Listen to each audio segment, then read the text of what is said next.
नमस्कार दोस्तों, मैं रविशेखर कुमार अपने एजुकेशनल चैनल जीएस सब्सक्राइबर पर आप तमाम दोस्तों का पुनः हार्दिक अभिनंदन करता हूं। इससे पहले हमने एक पहला अपना वीडियो बनाया था जिसमें इतिहास क्या है इसके बारे में चर्चा किया। इतिहास को कई ढंगों से बांटा जाता है उसके बारे में चर्चा किया। हमने पुनः आपको बताया कि अध्ययन के सुविधा अनुसार इतिहास को 3 भागों में बांटते हैं, लिपि के अनुसार इतिहास को 3 भागों में बांटते हैं एवं पाषाण के औजारों के अनुसार भी इतिहास को 3 भागों में बांटते हैं। भारतीय इतिहास के अध्ययन के कुछ स्रोत हैं, उसके अंतर्गत आज हम पढ़ेंगे।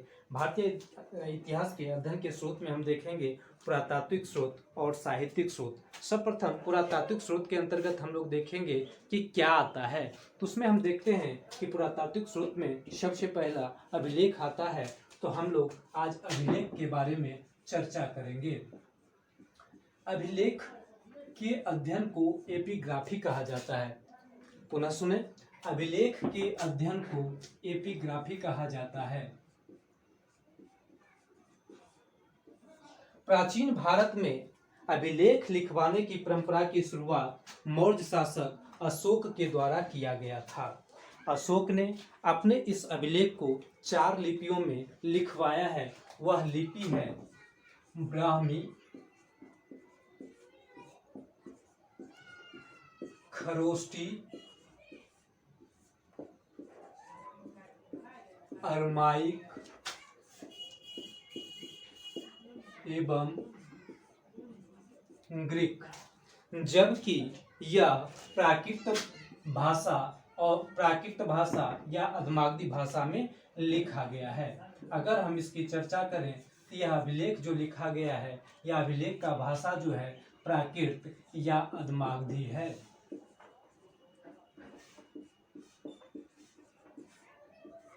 प्राकृत या अधमागधी है। मैं आपको बताऊं कि अशोक के अभिलेख को सर्वप्रथम खोजने का काम टिफेंतलर के द्वारा 1750 में किया गया, जबकि इसे पढ़ने का काम 1837 में जेम्स प्रिंसेप के द्वारा किया गया।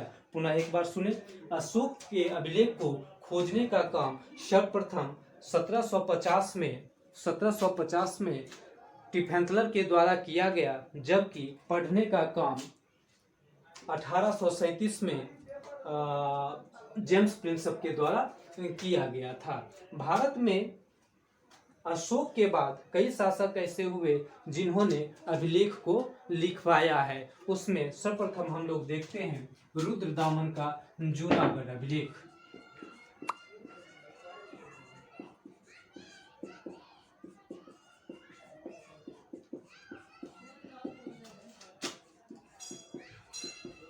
रुद्रदामन का जूनागढ़ अभिलेख। दोस्तों, रुद्रदामन के जूनागढ़ अभिलेख से हमें यह जानकारी मिलती है कि चंद्रगुप्त मौर्य ने गुजरात में गिरनार पर्वत पर एक सुदर्शन झील का निर्माण करवाया था। चंद्रगुप्त मौर्य ने गिरनार पर्वत पर सुदर्शन झील का निर्माण करवाया था। उस समय वहां का राज्यपाल पुष्यगुप्त था, जबकि अशोक ने उसी सुदर्शन झील का रिपेयरिंग करवाया था, मरम्मत करवाया था। उस समय वहां का राज्यपाल तुषाप था। यह अभिलेख संस्कृत भाषा में लिखा जाने वाला पहला अभिलेख के नाम से जाना जाता है। दूसरा हम लोग देखते हैं समुद्रगुप्त का प्रयाग प्रशस्ति अभिलेख।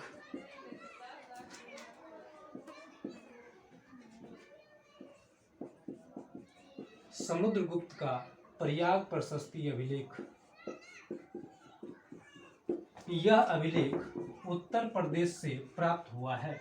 मैं आपको बताऊं कि समुद्रगुप्त का प्रयाग प्रशस्ति अभिलेख सर्वप्रथम अशोक के द्वारा कौशाम्बी में उत्कीर्ण करवाया गया था, जबकि कौशाम्बी से प्रयाग लाने का काम इस अभिलेख का अकबर के द्वारा किया गया था। समुद्रगुप्त के प्रयाग प्रशस्ति अभिलेख में अशोक की एक पत्नी कारुबाकी का चर्चा मिलता है, इसलिए इस अभिलेख को रानी का अभिलेख भी कहा जाता है। इस अभिलेख को रानी का अभिलेख भी कहा जाता है। यह अभिलेख चंपू काव्य शैली में लिखा गया है। यह अभिलेख चंपू काव्य शैली में लिखा गया है, यानी कि यह अभिलेख गद्य एवं पद्य में लिखा गया है। तीसरा अभिलेख पर हम लोग चर्चा करते हैं, समुद्रगुप्त का एरन अभिलेख।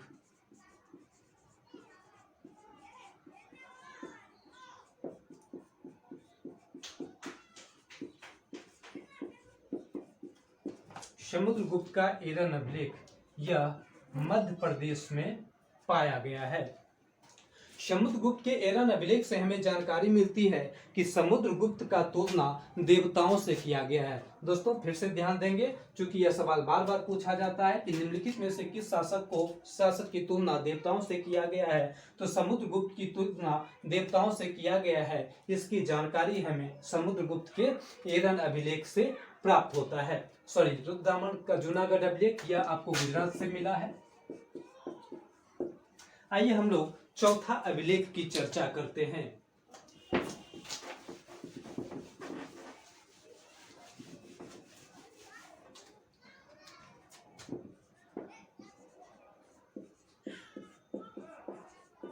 कुमारगुप्त प्रथम का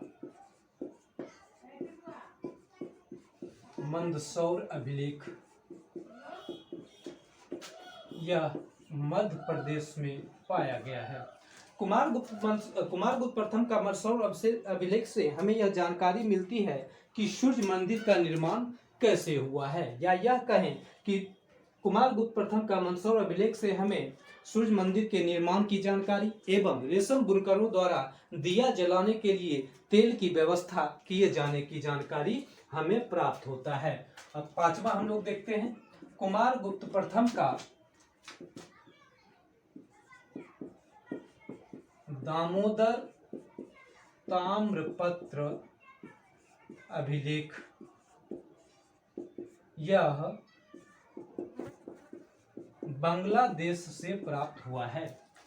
कुमारगुप्त प्रथम का दामोदर ताम्रपत्र अभिलेख से हमें गुप्त शासन के स्थानीय शासन व्यवस्था के बारे में जानकारी मिलती है। दोस्तों एक बार पुनः हम इसको दोहरा करके चलते हैं ताकि आपको यहीं पे याद हो जाए, ज्यादा इसके लिए आपको परेशानी ना उठाना पड़े। तो हमने आपको कहा कि अभिलेखों के अध्ययन को एपिग्राफी कहा जाता है। प्राचीन भारत में अभिलेख लिखवाने की परंपरा की शुरुआत मौर्य शासक अशोक के द्वारा किया गया था। अशोक ने अपने अभिलेख को 4 लिपियों ब्राह्मी, खरोष्ठी, अरमाइक एवं ग्रीक लिपि में लिखवाया था, जबकि उसका भाषा प्राकृत या अधमागधी था। इसके बाद हमने आपको बताया कि अशोक के अभिलेख को खोजने का काम 1750 में टिपेंथलर के द्वारा किया गया था, जबकि 1837 में पढ़ने का काम जेम्स प्रिंसेप के द्वारा किया गया था। दोस्तों उसके बाद हमने आपको बताया कि अशोक के बाद कई ऐसे शासक हुए जिन्होंने अभिलेख लिखवाना शुरू किया। तो उसमें सबसे पहले हमने आपको रुद्रदामन के बारे में बताया। रुद्रदामन का जूनागढ़ अभिलेख से हमें यह जानकारी मिलती है कि गुजरात में गिरनार पर्वत पर सुदर्शन झील का निर्माण चंद्रगुप्त मौर्य के द्वारा करवाया गया था। उस समय वहां का राज्यपाल पुष्यगुप्त था, जबकि उसी सुदर्शन झील का जब रिपेयरिंग हो रहा था, मरम्मत हो रहा था, तो वहां का राज्यपाल तो साफ था, यानी कि रिपेयरिंग का कार्य जो करवाया गया था वह अशोक के द्वारा करवाया गया था। दूसरा हमने आपको बताया था समुद्रगुप्त का प्रयाग प्रशस्ति अभिलेख। दोस्तों समुद्रगुप्त का प्रयाग प्रशस्ति अभिलेख उत्तर प्रदेश में पाया गया था। इस अभिलेख को उत्कीर्ण करवाने का काम जो है अशोक के द्वारा करवाया गया था, जबकि इस अभिलेख को कौशाम्बी से प्रयाग मंगाने का काम अकबर के द्वारा किया गया था। इसमें कुछ पक्ष और भी याद रखने होंगे, जैसे समुद्रगुप्त के प्रयाग प्रशस्ति अभिलेख में अशोक की पत्नी कारुबाकी का चर्चा मिलता है। कारुबाकी का चर्चा मिलने के कारण इस अभिलेख को रानी का अभिलेख भी कहा जाता है। समुद्रगुप्त के दरबार में हरिशयन नामक व्यक्ति जो महासंधि विग्राहक के पद पर काम करता था, उसने समुद्रगुप्त के प्रयाग प्रशस्ति अभिलेख में समुद्रगुप्त के विजय अभियानों एवं उसके उपलब्धियों के बारे में भी चर्चा किया है। उसके बाद हम लोग देखते हैं समुद्रगुप्त का एरन अभिलेख। समुद्रगुप्त के एरन अभिलेख से हमें यह जानकारी मिलती है कि समुद्रगुप्त की तुलना देवताओं से की गई है। उसके बाद पुनः मैं आपको बोलूं कुमारगुप्त प्रथम का मंदसौर अभिलेख। कुमारगुप्त प्रथम का मंदसौर अभिलेख से हमें यह जानकारी मिलती है कि किस तरह से सूर्य मंदिर का निर्माण हुआ एवं रेशम बुनकरों के द्वारा दिया जलाने के लिए तेल की व्यवस्था की गई थी। उसके बाद पुनः हम बात करते हैं कुमारगुप्त का ताम्रपद अभिलेख। इससे हमें यह जानकारी मिलती है कि गुप्त शासन का स्थानीय शासन व्यवस्था कैसा था। तो दोस्तों आज हमने 5 अभिलेख के बारे में चर्चा किया है। पुनः दूसरे दिन हम 5 अभिलेख के बारे में आपसे चर्चा करेंगे। आशा करते हैं आपको यहाँ पर कोई दिक्कत नहीं हुआ होगा। पुनः हम दूसरे वीडियो में मिलते हैं। Thank you.